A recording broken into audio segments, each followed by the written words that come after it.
Hope. अच्छा, यहाँ पे मैं प्रीवियस ईयर के क्वेश्चंस कर रही हूँ और आपके एग्जाम्पल के क्वेश्चंस भी कर रही हूँ, but what I have notice today I will start definite integral, right? Definite integral.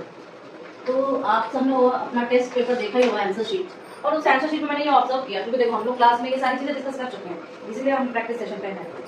सो आप लोगों को डेफिनेट इंटीग्रल में प्रॉब्लम आती है, क्योंकि इसमें लिमिट चेंज करना होता है, and it is for equipments to, कि डेफिनेट इंटीग्रल में जब लिमिट चेंज होता है आप लोग थोड़ा सा इधर उधर कर देते हैं, इसको बहुत प्रैक्टिस करनी पड़ेगी, एग्जाम में आते हैं अच्छा खासा नंबर। जब आज मैंने लिया है ना, तो आपको पता चलता है, इवन वर्ड प्रॉब्लम्स भी डेफिनेट इंटीग्रल्स में आते हैं, ठीक है?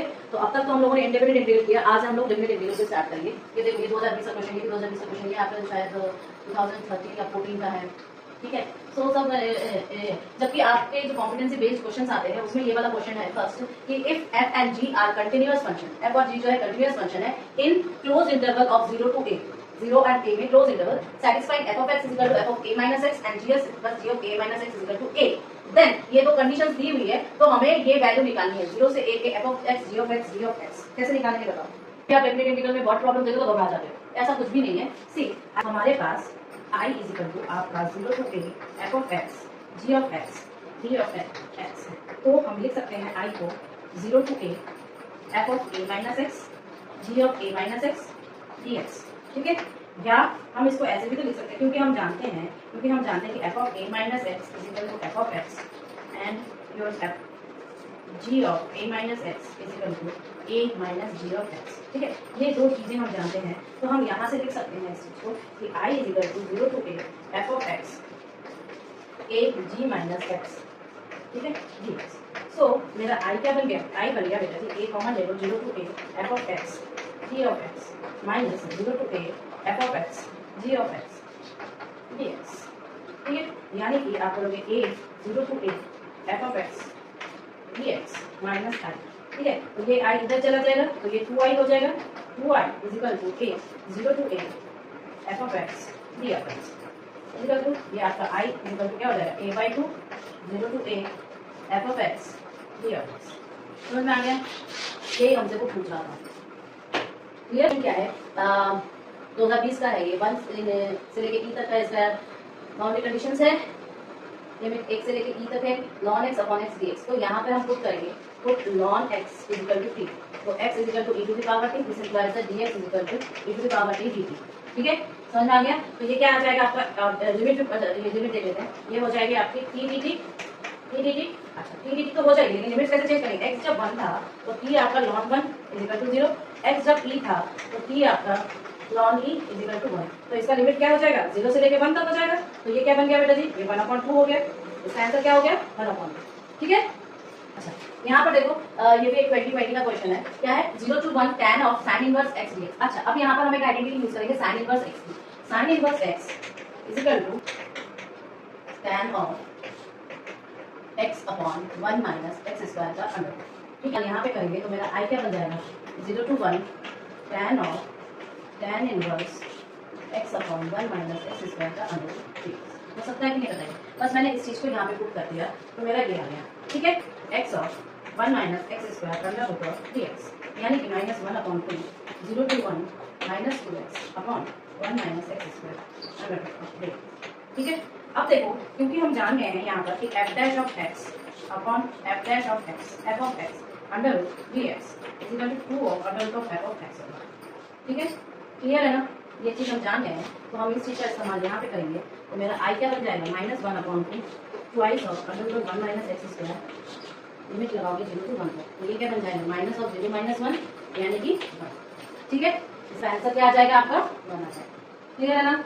बताओ क्लियर है? क्वेश्चन क्या है? -1 से लेके 1 तक की लिमिट है, जिसमें x³ plus mod of x plus 1 divided by x square plus twice of mod of x plus 1। इसको हम कैसे लिख सकते हैं बताओ?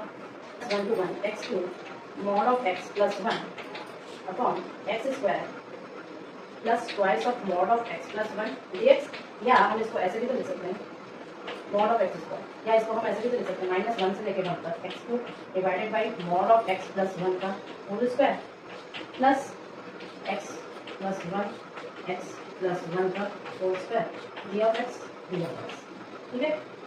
तो फिर -1 से 0 प्लस 2 0 से 1 तक 1/x प्लस 1, ठीक है? dx, बस इसमें इंटीग्रेट कर दो, तो ये हो जाएगा twice of ln 1 plus x 0 से लेकर 1 तक, तो आई हो जाएगा 2 ln 2, ठीक है ना। अब देखो इस क्वेश्चन में क्या दिया है कि if x is equal to 0 to y की लिमिट है 1 अपॉन 1 माइनस 90 स्क्वायर dt, ठीक है। dy by dx square is equal to ay, then find the value. अगर मैं कहूं कि now if my x is equal to 1 upon 1 plus 90 square under root integration of 0 to 1 dt, ठीक है। तो हम is equal to 1 upon 1 plus 95 लिख सकेंगे अंडर रूट, तो this implies dy by dx, dy by dx है ना, dx by dy है, तो dy by dx का ऑपोजिट हो जाएगा 1 प्लस 9y स्क्वायर हो जाएगा, ठीक है। तो इसी का हम d2y by dx स्क्वायर अगर निकालें तो क्या हो जाएगा 9y अपॉन 1 प्लस 9y का square under dy by dx, ठीक है। अब तो हम इसको ऐसे भी तो लिख सकते हैं कि dy by dx is equal to 9y, ठीक है। तो हम d2y by dx square is equal to 9y, तो और क्योंकि और ये therefore हम ये कहेंगे कि d2y by dx square is equal to ay, इससे हम दे सकते हैं कि a इज इक्वल टू 9, a की वैल्यू क्या है 9 है। इन दोनों को कंपेयर करेंगे और a की वैल्यू 9 निकालेंगे, ठीक है ना। तो आपको ऐसे भी क्वेश्चन आ सकते हैं, जरूरी नहीं है कि आपको बस ऐसे लिमिट दे दिया जाए क्वेश्चन आए, आपको वर्ड प्रॉब्लम बना के भी इम्प्लीमेंटेशन में क्वेश्चन दे सकते हैं। ठीक, मान लो आपका 0 to 1 e to the power t 1 plus d3 is equal to a है, तो इसकी वैल्यू क्या है, इसकी वैल्यू क्या है देखेंगे, इसकी वैल्यू ऑटोमेटिकली आ जाती है। कैसे करेंगे, 0 to 1 e to the power t 1 plus t dt, ठीक है। तो इससे हम कह सकते हैं कि a plus t e to the power t dt, ठीक है। तो इसको अगर मैं सेकंड फंक्शन लूँ, इसको मैं फर्स्ट फंक्शन लूँ, मल्टीप्लाई करेंगे, तो मल्टीप्लाई करके क्या आ जाएगा बेटा जी 1 upon 1 plus t e to the power t 0 to 1 minus आपका integration 0 to 1 upon minus 1 plus t का whole square e to the power t dt, ठीक है। अब ये क्या हो जाएगा आपका e by 2 आ जाएगा minus 1 plus 0 to 1 e to the power t 1 plus t square, ठीक है। और ये चीज़ आपकी किसके बराबर है, ये चीज़ आपके a के बराबर है, क्योंकि हम लोग इधर से ही आ रहे थे। तो ये हम क्या निकाल सकते हैं कि 0 टू 1 यही तो हमसे पूछ रहा है, तो 0 to 1 e to the power t 1 plus t का whole square dt is equal to a plus 1 minus t by, ठीक है। ये वैल्यू हमें निकालनी है, यही वैल्यू हमें निकालनी है। अब ऐसे अब देखो इस वाले क्वेश्चन में क्या है कि माइनस 5/4 से plus 5/4 1 upon 1 plus cos 2x dx। थोड़ा ध्यान रखना कि ये माइनस इंटू प्लस वाली जब लिमिट आती है तो अक्सर कोशिश ये किया जाता है कि इवन फंक्शन लिया जाए, यानी कि मेरे कहने का ये मतलब है कि हम जानते हैं कि here your 1 plus cos of 2x is equal to your even function, right? So I can write the above as 0 to, but it is twice times, okay, 1 upon cos of 1 plus cos of 2x dx 0 to 5/4 1 upon 2 cos square x dx, या इसको हम ऐसे भी कर सकते हैं 0 to 5/4 sec square x dx, यानी कि हम इसको ऐसे भी तो लिख सकते हैं कि tan x 0 to 5/4 यानी कि 1। इसका आंसर क्या आ जाएगा आपका पानी का, बहुत इजी सा क्वेश्चन था, but okay I just want to tell you कि हम लोग लिमिट कैसे चेंज किए हैं, हम लोग कैसे वर्ड प्रॉब्लम्स किए हैं, ओके नोट इट डाउन।